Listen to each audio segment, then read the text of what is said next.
In the year 570 CE, in a harsh desert land ruled by tribes and tradition, a child was born in the city of Mecca.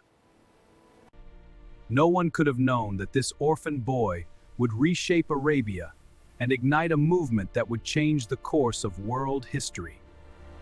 His name was Muhammad.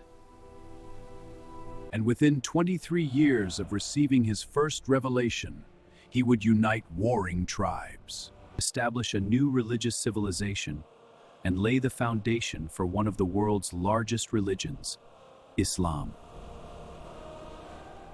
This is the story of his life, his struggles, and how he became one of the most influential figures in human history. Muhammad was born into the powerful Quraysh tribe in Mecca, a major trading hub in the Arabian Peninsula. But his beginning was marked by loss. His father died before he was born. His mother died when he was just 6 years old. By 8, he had also lost his grandfather. He grew up under the care of his uncle, Abu Talib. Arabia at this time was divided into tribes. There was no central government. Honor, loyalty, and revenge ruled society. Idol worship was common, and social inequality was severe. Yet Muhammad earned a reputation that set him apart. He was known as Al-Amin, the trustworthy. Even before prophethood, people trusted his honesty. He worked as a merchant and gained respect for fairness in trade. At age 25, he married a wealthy widow named Khadija, who was 15 years older than him. Their marriage was strong and supportive. Khadija would later become the first person to believe in his message. Muhammad often retreated to a cave on Mount Hira, outside Mecca, to meditate and reflect on the corruption around him. Then, at age 40, everything changed. According to Islamic tradition, the angel Gabriel appeared to him and commanded, "Read." Muhammad, unable to read, replied that he could not. The command came again. This moment marked the beginning of what Muslims believe to be divine revelation, verses that would later form the Quran. Terrified and shaken, he rushed home to Khadija. She comforted him. She believed him. Soon, a small group accepted his message. Khadija, his cousin Ali, his close friend Abu Bakr, and a handful of others. The message was simple, but revolutionary. There is only one God. The rich must care for the poor. All humans are equal before God. In a society built on tribal pride and idol worship, this was explosive. As his followers grew, the leaders of Mecca felt threatened.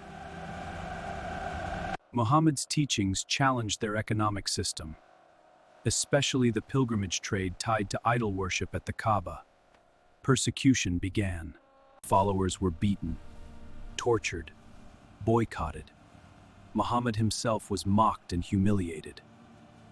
Then tragedy struck. Both his wife Khadija and his uncle Abu Talib died. He had lost his greatest emotional support and his political protection. The situation became unbearable. Then came a turning point. In 622 CE, Muhammad and his followers migrated from Mecca to the city of Yathrib. This journey is known as the Hijra. It marks year 1 in the Islamic calendar. Yathrib would later be renamed Medina, the city of the Prophet. In Medina, Muhammad was no longer just a preacher. He became a statesman. He drafted what is known as the Constitution of Medina, a social contract between Muslims, Jews, and various tribes. It established mutual defense and recognized religious freedom within the city. But peace did not last. Meccan forces launched attacks. Key battles followed. Badr, Uhud, the Trench.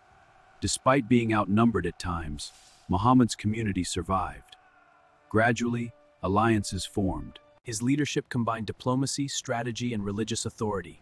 In 630 CE, Muhammad returned to Mecca, not as a fugitive, but as a leader of a powerful movement. Mecca surrendered with minimal bloodshed. He entered the city peacefully. He destroyed the idols inside the Kaaba, dedicating it to monotheistic worship. In a powerful moment, He forgave many of his former enemies. This act of mercy strengthened his influence even further. Within just a few years, most of Arabia had accepted Islam.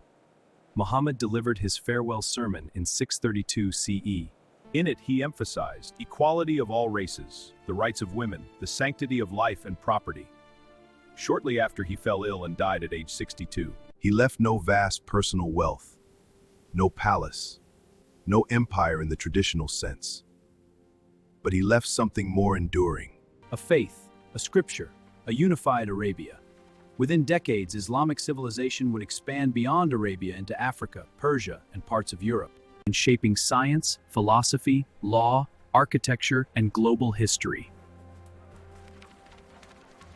From an orphan in Mecca to the founder of a global religious civilization, Muhammad's influence is measured not only in territory or power, but in the billions who continue to follow his teachings today.